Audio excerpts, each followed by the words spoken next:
નમસ્કાર, વિશેષ રજૂઆત સાથે હું છું અન્વી। તો ભારતમાં હવે જાતિ આધારિત વસ્તી ગણતરી થશે। મોદી સરકારે આ મોટો નિર્ણય કરીને ભારતની રાજનીતિને નવી દિશા આપવાનો પ્રયાસ કર્યો। સામાજિક વ્યવસ્થાને નુકસાન થયા વગર આ વસ્તી ગણતરી થશે। છેલ્લા ઘણા સમયથી જાતિ આધારિત વસ્તી ગણતરીની માંગ હતી અને આની સત્તાવાર જાહેરાત આજે કરાઈ। વસ્તી ગણતરી દેશ માટે અને દેશના લોકોની સંખ્યાની ગણતરી નથી, તે સૂક્ષ્મ સ્તરે નિર્ણય લેવા માટે જરૂરી માહિતી પણ પ્રદાન કરે છે। પરંતુ આ અત્યારે જ જે નિર્ણય કરવામાં આવ્યો છે, કેમ, કેટલો ફાયદો તેનો થશે? વિપક્ષ પર અવારનવાર માંગ કરવામાં આવતી હતી, વિપક્ષ દ્વારા જે પણ માંગ થતી હતી અને તેને લઈને સરકાર દ્વારા એક મોટો અને મહત્વનો નિર્ણય, કેબિનેટની બેઠકમાં અનેક નિર્ણયો લેવાના હતા। આપણે જે રીતે સવારથી ચર્ચાઓ ચાલતી હતી કે એક મોટો નિર્ણય આવી શકે છે, પરંતુ વસ્તી ગણતરી અંગે મોટો નિર્ણય લેશે તે કદાચ આપણે ધાર્યું પણ નહોતું। આ જ અંગે આજે ચર્ચા કરવી છે કે વસ્તી ગણતરીનો નિર્ણય અત્યારે કેમ, કેટલો ફાયદો થશે અને વિપક્ષની માંગ હતી ઘણા સમયથી એ અત્યારે સંતોષવામાં આવી છે। આ જ અંગે આપણે આગળ ચર્ચા કરીશું।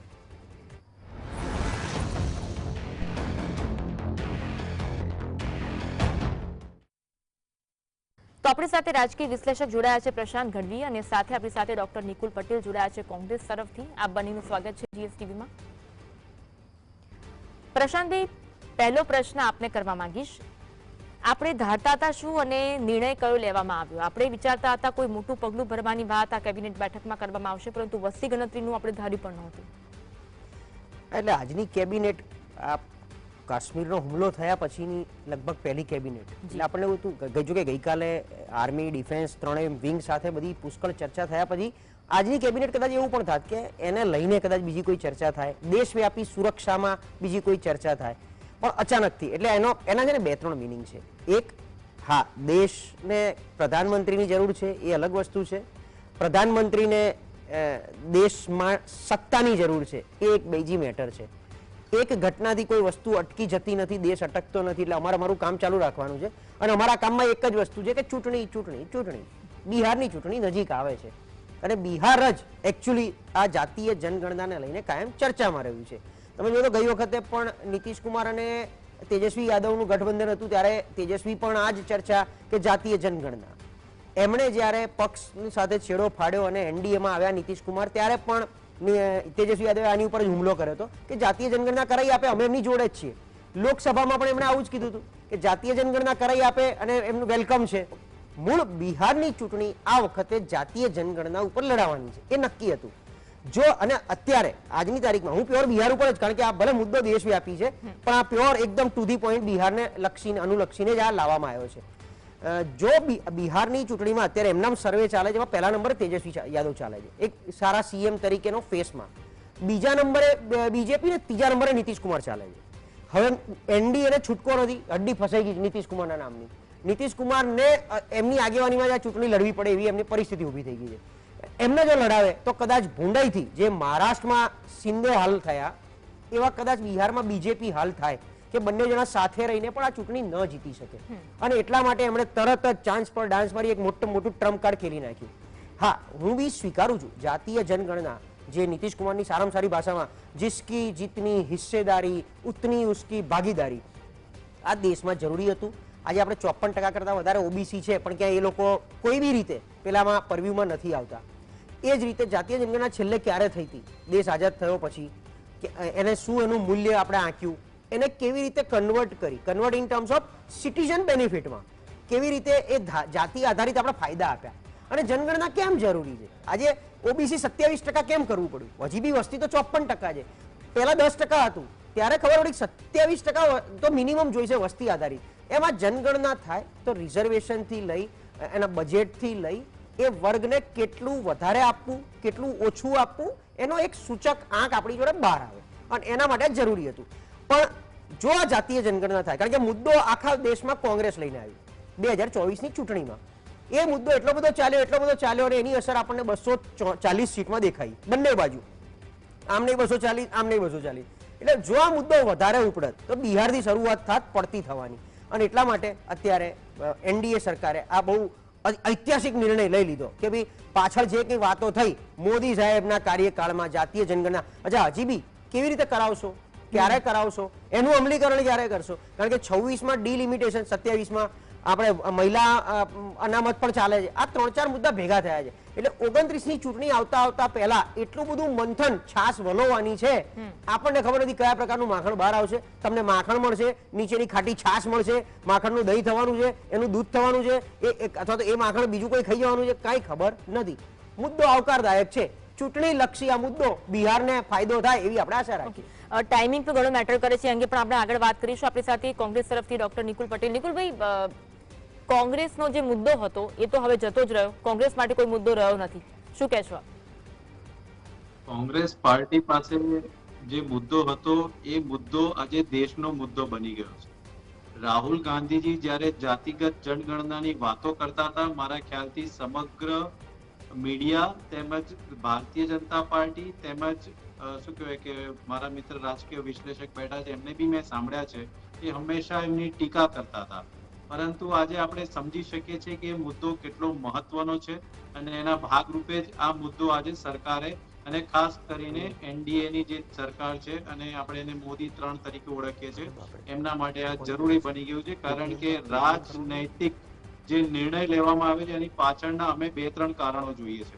એક કારણ તો મારા મિત્રએ ખૂબ સરસ રીતે કીધું કે બિહારની ચૂંટણીઓ જે આવી રહી છે એ બિહારની ચૂંટણીઓમાં કારમો પરાજય ભારતીય જનતા પાર્ટીને ન કરવો ખાવો પડે એના માટે થઈને આ એક નિર્ણય લીધો છે. બીજો કે જે રીતના કાશ્મીરની અંદર આજે આતંકવાદી હુમલો થયો છે અને જે રીતના સમગ્ર દેશનું ધ્યાન એ નેશનલ સિક્યોરિટી પર જતું રહ્યું છે, સરકારની જે આલોચના થઈ છે, ત્યાં જે સિક્યોરિટી લેપ્સીસ હતા, શું કહેવાય કે ભારતીય જનતા પાર્ટીની સરકારે ખૂબ પ્રયત્ન કર્યો કે એને ડાયવર્ટ કરવામાં આવે, એને પાકિસ્તાન પ્રેરિત કરવામાં આવે, પરંતુ જે રીતના શું કહેવાય કે જે લોકોને વિક્ટિમ્સ થયા છે, જેમના પરિવારથી લોકો ગયા છે, એમણે જે પોતાના સ્વયં વીતી જ્યારે સોશિયલ મીડિયાના માધ્યમથી, પ્રેસ મીડિયાના માધ્યમથી જ્યારે પોતાની વાતો રજૂ કરી તો એ સ્પષ્ટ ફલિત થાય છે કે ભારતીય જનતા પાર્ટીની કેન્દ્ર સરકારની આ એક નિષ્ફળતા હતી.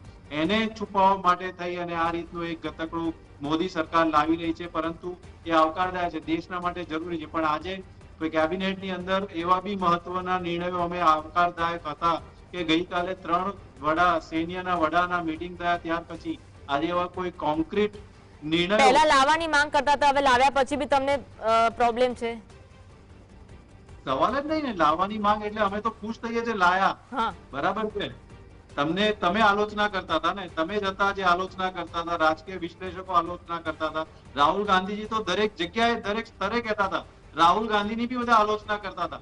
પરંતુ આજે અમારા માટે ગર્વની વાત છે કે સરકારે એક્સેપ્ટ કર્યું, પરંતુ એ એક્સેપ્ટ કરવા પાછળના રાજનૈતિક જે પરિબળો છે, જે એમની મજબૂરીઓ છે, એ બી અમે વિપક્ષ તરીકે અમે તમને બતાવવા માંગીએ છીએ, જણાવવા માંગીએ છીએ કે દેશનું ધ્યાન બીજી તરફ લઈ જવા માટે વહેલા તે મોડા પણ આજે જાતીય જનગણના માટે તૈયાર થયા છે. એ આવકારદાયક પગલું છે, મેં પહેલા જ કીધું.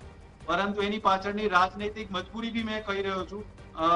દરેક જગ્યાએ શું કહે કે જે નિર્ણય લેવામાં આવ્યો છે એને અમે આવકારીએ છીએ અને તાત્કાલિક ઇવન અમિત ચાવડાજીએ બી વિધાનસભાના પટલ પર કીધું છે, કોંગ્રેસના દરેક નેતા પોતાના જે સ્તરે હોય તે સ્તરે રજૂઆતો કરી છે અને આજે ઐતિહાસિક નિર્ણય એ કોંગ્રેસનો નિર્ણય છે. કોંગ્રેસના શું કહેવાય કે એમાં મેનિફેસ્ટોમાં તો એ મુદ્દો છે. એટલે દરેક અત્યારે ક્રેડિટ ધમાસાણ થઈ રહ્યું છે. પ્રશાંતભાઈ, તમે જેમ પેલા માખણની વાત કરી અને ખાટી છાસની વાત કરી, અત્યારે તો માખણ છે ને કુણીએ લગાવ્યું છે અને ક્યારે થશે શું થશે એની કોઈ જ વાત સામે નથી આવી. અત્યારે ક્રેડિટ ધમાસાણ જોવા મળી રહ્યું છે. કોંગ્રેસ કહે છે મારો મુદ્દો હતો, જેડીયુ કહે છે મારો મુદ્દો હતો, આરજેડી કહે છે મારો મુદ્દો હતો. અત્યારે ક્રેડિટ લેવાની વાત જોવા મળી રહી છે. એટલે આ માત્ર ક્રેડિટની ખેંચાણ એટલા માટે કે મારે ભૂતકાળમાં થોડું જવું પડે કે 2011માં સેન્સસ કરવાની વાત હતી ત્યારે સુષ્મા સ્વરાજે વિરોધ પક્ષના નેતા તરીકે આને ડિમાન્ડ કરી હતી. એક વસ્તુ સમજો, જાતીય જનગણના હંમેશા વિરોધ પક્ષનો જ મુદ્દો રહ્યો છે આ દેશમાં. સુષ્મા સ્વરાજ બીજેપીમાંથી વિરોધ પક્ષના નેતા હતા ત્યારે એમના મુદ્દો કે જરૂરી છે અને ત્યારે સત્તાધારી પક્ષમાંથી પી ચિદમ્બરમે આ ના કરાય, આ ના કરાય. એમ અત્યારે વિરોધ પક્ષમાંથી રાહુલ ગાંધીએ મુદ્દો ઉછાળ્યો હતો. એટલે એનડીએ આવું કરે છે. મૂળ ખેંચતાણ ક્રેડિટની આપણી વાત સાચી છે. અમલીકરણમાં ઓછામાં ઓછા 2 વર્ષ લાગે. કારણ કે આમ જોવા જાવ તો આપણે ત્યાં જે સેન્સસ બી જે આપણું ઇવન વસ્તી ગણતરીથી લઈને બીજા બધા જે સેન્સસ છે એ પણ આપણે બહાર નથી આવ્યા. એકચ્યુઅલી 21માં આ સેન્સસ બહાર આવવા જેવું હતું. કારણ કે 11ની રજૂઆત હતી, આ સેન્સસ 21માં ક્યાંક ને ક્યાંક કોઈ એક ફર્મો આપે એવી એક આશા હતી જે ના આવી શક્યો. હવે ક્રેડિટ જે બી લે આપણને તો મૂળ અમને શું મળવાનું છે એના જેવી વાત છે. કારણ કે આજે આપણે બધા જોવા જઈએ, આજે નિકુલભાઈ બી એ જ રીતે કમ્યુનિટીમાંથી આવે છે, હું પણ એવી જ કમ્યુનિટીમાંથી આવું છું કે અમે આની રાહ જોઈને બેઠા હોઈએ કે જાતિ આધારિત વસ્તી ગણતરી થાય અને અમારો એમાં સમાવેશ થાય, એ પ્રમાણે અમારી એક હિસ્સેદારી ને ભાગીદારી વધે અને સરકાર તરફથી અમુક જે વિકાસની વાતો થઈ રહી છે એ વિકાસ અમારા સુધી પહોંચે. મૂળ અમલીકરણ કેવી રીતે કરશો, આ ગણતરી કેવી રીતે કરશો, અને ખરેખર જૂનું છે. મારે તો એટલા માટે કે આજની તારીખ એટલે લખવી છે કે તમે આજે જાહેર કર્યું છે બિહારની ચૂંટણી પતી ગયા પછી આને માળીએ ના ચડાવી દેતા. આ માત્ર ચૂંટણી ટાણે, કારણ કે આ 4-5 મુદ્દા ઉભા કરી દેશે અને બિહારની ચૂંટણીમાં પૂર જોશથી આનું લગાવશે, પ્રચાર લગાવશે, પછી એ ઠંડા બક્ષામ ના જતું રહે, ક્યાંક માળીએ ના ચડી જાય. એક ટૂલ આપી છે એવું કહી શકાય ને. હવે ક્યારે એક હુલ આપી છે. આપણે તમે બહુ સારો શબ્દ વાપરે, હું એમ કહું હુલ જ આપી છે કે અમે કરશું, કરીને રહીશું, અમને મત આપી દેજો એમ. અને ઠંડા બક્ષામ ના જતું રહે. બીજી વાત કે આ જ વસ્તુ પછી આપણે 29 ની લોકસભાની ચૂંટણીમાં ના સાંભળતા હોઈએ અમે લાવીશું. 29 ની લોકસભાનો મુદ્દો બી આ જ હશે કે ભાજપ સરકારે તૈયારી બતાવી છે અને અમે કરવાના છીએ, ભલે પછી થાય કે ના થાય, બે નંબરની વાત છે. ઓકે. નિકુલભાઈ, તમે કીધું કે અત્યારે લાવ્યા, તમારી માંગ હતી ચોક્કસથી, પરંતુ તો તમે અત્યાર સુધી કેમ ન લાવ્યા? તમારી સરકાર હતી ત્યાં સુધી તમે કેમ ન લાવ્યા એ પણ મોટો પ્રશ્ન. અને જ્યારે ભૂતકાળમાં લગભગ 2010, હું કદાચ ખોટી ના આવતી, 2010-11માં જેડીયુ આરજેડી જ્યારે વાત કરતા હતા, સમાજવાદી પાર્ટી પણ વાત કરી, ત્યારે ચિદમ્બરમ દ્વારા ના પાડવામાં આવી હતી. ત્યારે તમારી સરકાર શા માટે ના લાવી તે પણ એક મોટો પ્રશ્ન ખરો નિકુલભાઈ? 2011 ની વસ્તી ગણતરીના જે ડેટા છે પબ્લિશ થયેલા છે અને ત્યાર પછી 2014માં ભારતીય જનતા પાર્ટીની મોદી સરકાર આવીને એમનો જવાબદારી હતી કે 2021માં જનગણનાના ડેટા પબ્લિશ કરે, પરંતુ તેઓએ કર્યા નથી. અને ત્યાર પછી સતત જે રીતના લોકોના લાગણી છે એના લાગણીના ભાગરૂપે કોંગ્રેસે સતત પ્રયત્નશીલ રહ્યા છે અને 2024ની ચૂંટણીમાં તો મેનિફેસ્ટોમાં અને રાહુલ ગાંધીજી દરેક જગ્યાએ લોકોને અવાજના ભાગરૂપે એ બોલતા હતા. અને આજે જો આપણે જોવાનું રહ્યું કે હવે આ સરકાર લાવી છે તો ક્યારે નોટિફિકેશન આવે છે, ક્યારે ઇમ્પ્લિમેન્ટ કરે છે. કારણ કે મારા મિત્ર કહે છે, સાચી વાત છે, મને એમના વાત જોડે હું એટલે સહમત છું. કારણ કે બિહારના ચૂંટણીના અનુસંધાનમાં જો આ ખાલી ચુનાવી મુદ્દો હોય, કારણ કે ભારતીય જનતા પાર્ટીની ફિતરત છે કે હંમેશા એ લોકો શું કહેવાય છે, પેલું એક મસ્ત શબ્દ છે જુમલે, પછી એવું ના કે સંસદના પટલ પર એ તો એક જુમલા થા.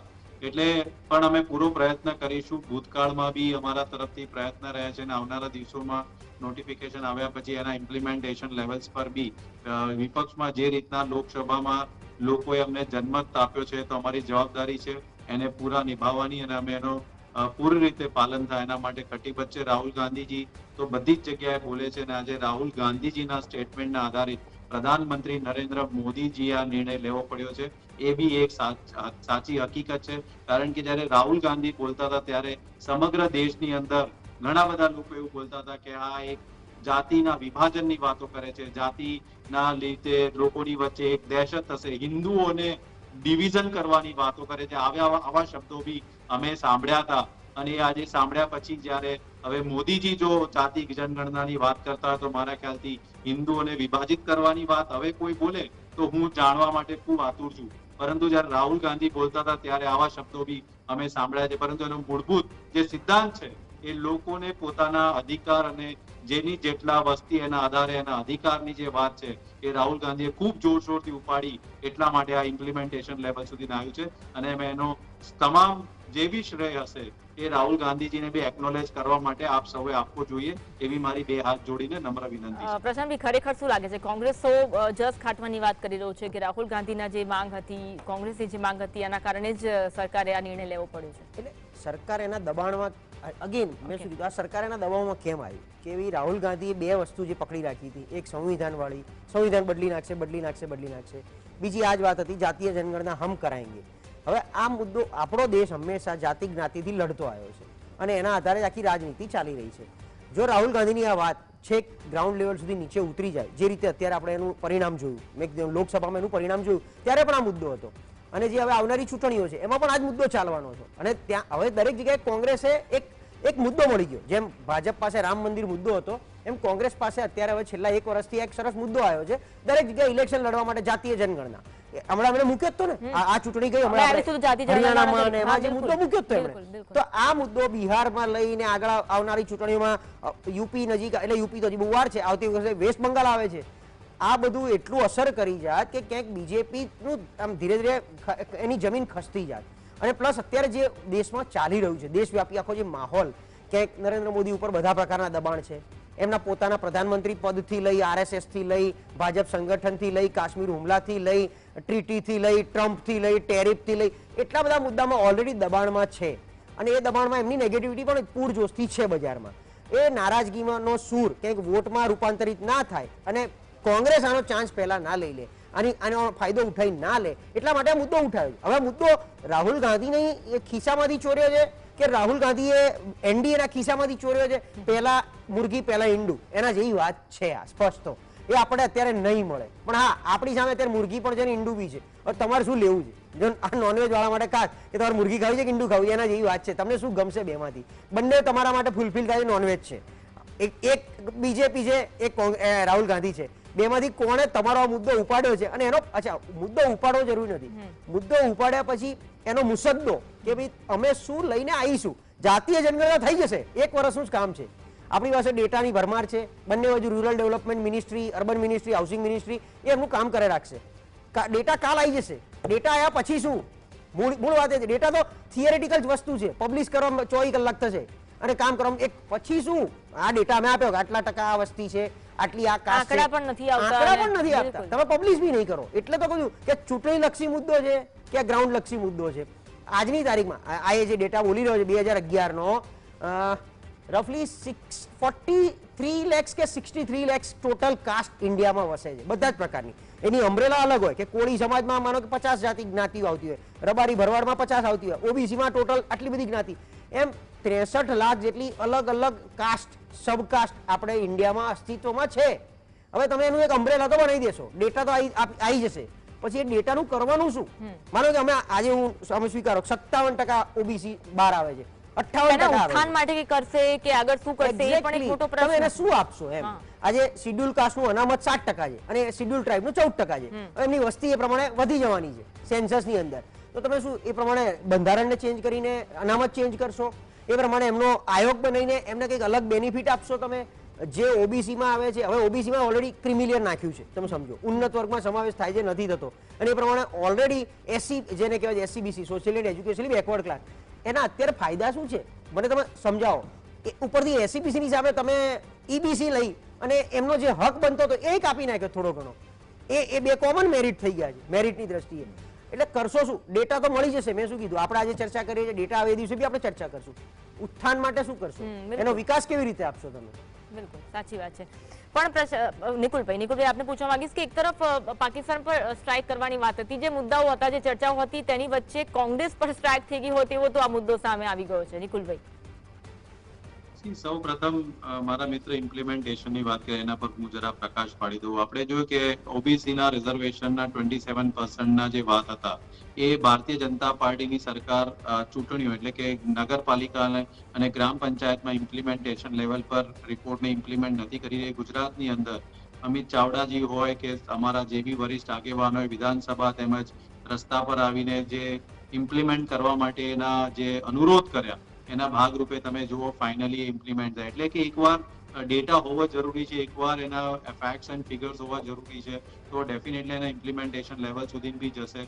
પરંતુ જે સૌ પ્રથમ ભારતીય જનતા પાર્ટી એ ના જ પાડતી હતી કે જાતિ જનગણના એટલે વિભાજન કરવાના હિન્દુઓના, એ હિન્દુઓના વિભાજનની વાતો કરતી ભારતીય જનતા પાર્ટી ના શું કહેવાય કે જે હવે મુખ્ય હવે આપણા પ્રધાનમંત્રી છે પણ એ મુખ્ય નેતા છે, એ પોતે હવે કન્વિન્સ થયા છે કે ના જાતિગત જનગણના થવી જોઈએ. રાહુલ ગાંધીજીના મુદ્દાને એક્સેપ્ટ કર્યો છે, એ બદલ સરકારે સારું કર્યું છે. હવે જે બીજા મુદ્દાઓ છે ડેફિનેટલી દેશની અંદર એવા બીજા મહત્વના મુદ્દાઓ છે જે ડેફિનેટલી કોંગ્રેસ શું કહેવાય કાશ્મીરના મુદ્દે તો સરકારની જોડે છે, જ્યાં એમણે સ્પષ્ટ વલણ આપ્યું છે કે કેન્દ્ર સરકાર ટેરરિઝમ માટે જે કોઈ બી કદમ ઉઠાવશે એમાં એમની જોડે છે.